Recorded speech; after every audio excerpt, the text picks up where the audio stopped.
So guys, continue na tayo sa step 2 ng ating adobo with Sprite. So ayan na ang Sprite guys. Dumating na rin. So idagdag na natin doon sa... Nilipat ko na yung adobo guys. From pressure cooker, nilipat ko dito sa maliit na pot. Kasi pinalambot lang naman natin yun sa pressure cooker. So ilagay ko na ang Sprite guys. Ayan. Kunti na lang naman ang sabaw. Ayan. Yung Sprite dito guys, pampatamis lang. Yan. Yan kasi ang gusto ni ma'am, matamis.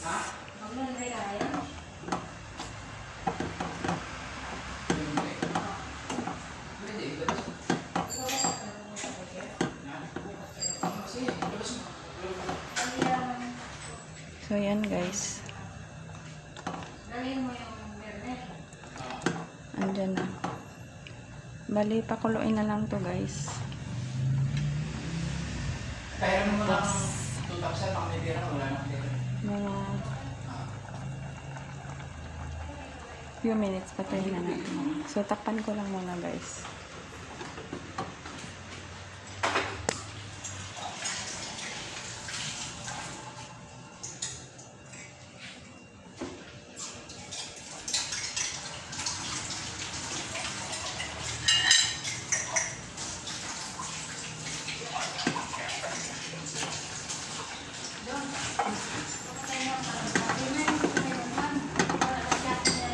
Bakit sasabi kayo mga kayo, nagkabunan na ako sa publiko na yun?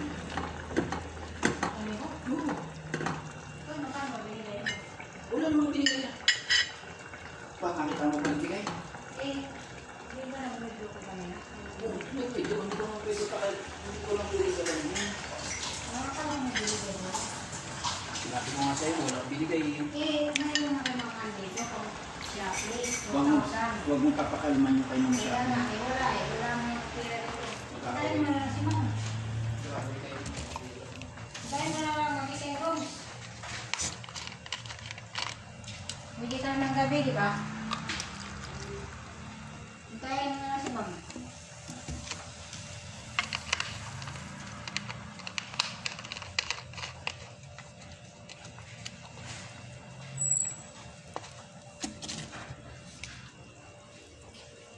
Nagdagan ko ng Sprite guys. Kulang sa tamis.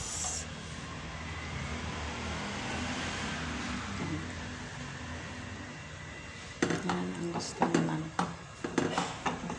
Hindi na matamis dahil sa Sprite. Red! Red! Naligo lang ako ah. Para tumawag sa ko.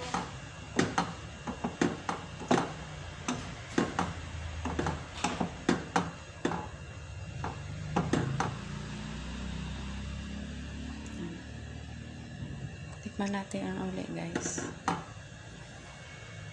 Kaya dinagdagan ko guys, medyo maalat.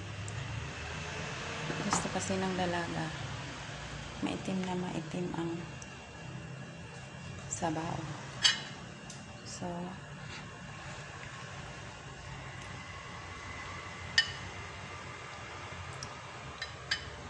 sa tingin ko, okay naman to siya guys. Bali, pakuluin na lang natin ang todo. Tapos, patayin na.